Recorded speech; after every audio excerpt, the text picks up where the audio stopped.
Salut à tous, moi c'est Morgan, alias Fantasy, bienvenue sur ma chaîne, bon retour parmi nous.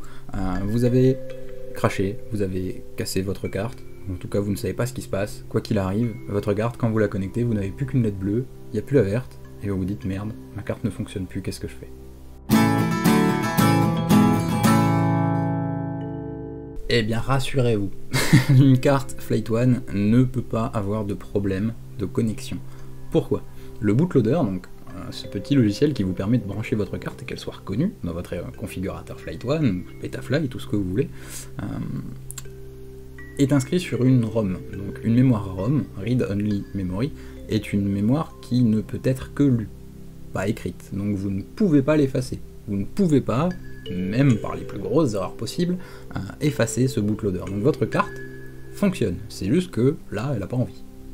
Pour régler ça, c'est relativement simple.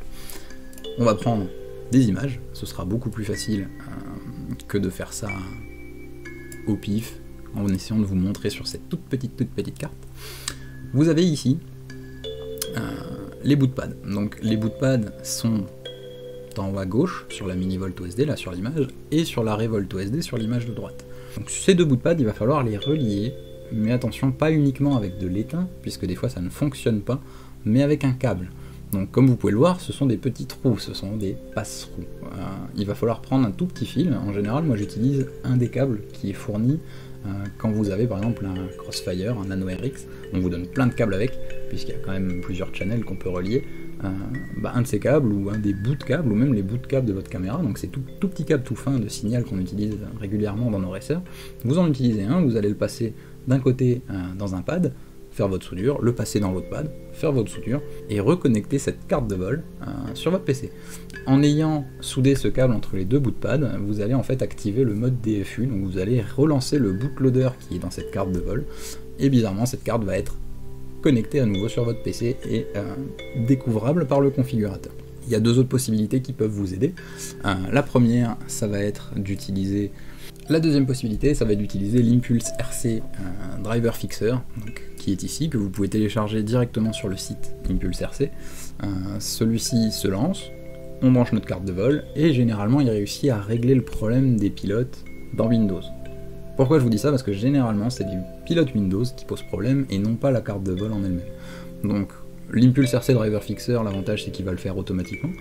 Donc vous branchez votre carte de vol, il va la mettre en DFU, il va réinstaller en fait les pilotes DFU de Windows, et vous allez pouvoir réinstaller tranquillement votre Falco X Cherry dessus. Si l'Impulse RC Driver Fixer n'a pas fonctionné, on a autre chose qu'on utilise également, c'est Zadig. Alors, Zadig c'est un poil plus compliqué. Vous avez une belle vidéo qui a été faite par Preston, malheureusement elle a été faite en anglais, donc on va la refaire en français. Quand vous ouvrez Zadig, la prochaine fois que vous allez connecter votre carte de vol, qu'elle n'est pas reconnue, donc vous allez cliquer d'abord sur List All Devices, donc vous allez afficher toutes les devices, toutes les connexions à votre ordinateur. Là-dedans, vous allez devoir choisir votre carte DFU. Alors là, elle est reconnue en tant que Flight One Revolt. Pourquoi? Parce que le driver et les pilotes de Flight One sont installés correctement. Si vous arrivez sur cette image et que vous avez tout simplement écrit STM32 Bootloader, dans ce cas-là, ça veut dire que le driver USB a planté. Il va juste falloir le réinstaller. Donc en gros ici, vous aurez Replace ou Réinstalle, ça dépend de la version. Vous n'aurez qu'à cliquer, d'abord sélectionner votre STM32 Bootloader, cliquez sur le bouton qu'il y a ici, les drivers vont se réinstaller et votre carte de vol sera à niveau reconnue. Donc la situation peut arriver, votre carte n'est plus reconnue par votre ordinateur, vous n'arrivez plus à la connecter ni sur Betaflight ni sur les configurateurs de Flight One. Première chose que vous pouvez tenter, c'est Zadig. Deuxième chose que vous allez pouvoir tenter, c'est l'Impulse RC Driver Fixer, qui est ici, qui lui va faire exactement comme Zadig, mais en automatique. Et la dernière possibilité, qui est un poil plus compliquée, c'est de retirer tout ce que vous avez sur votre carte de vol. Donc sur une millivolt OSD, comme vous avez ici à droite, ça va être beaucoup plus simple, puisque c'est quasiment que des connecteurs, donc vous débranchez les connecteurs, et vous pouvez y aller. Sur une Revolt OSD, c'est un peu plus compliqué, parce que soit vous allez utiliser les différents connecteurs, soit vous allez utiliser les pads. Donc les pads qui sont ici, parce que par exemple moi je déteste utiliser les connecteurs, généralement je me sers des pads soudés, c'est beaucoup plus sécuritaire, en tout cas j'ai moins peur qu'il y ait un connecteur qui s'enlève en plein vol. Si vous avez utilisé les pads, vous allez devoir complètement dessouder votre carte de vol avant de pouvoir vous amuser à souder le fil entre les deux pads de boot. Donc voilà, on a fait un petit tour, votre carte de vol est bloquée, vous n'avez plus de LED bleue, que la verte, donc que la bleue et plus la verte, je ne sais jamais dans quel sens c'est, en tout cas vous le repérerez vite puisqu'elle ne sera plus reconnue dans les configurateurs.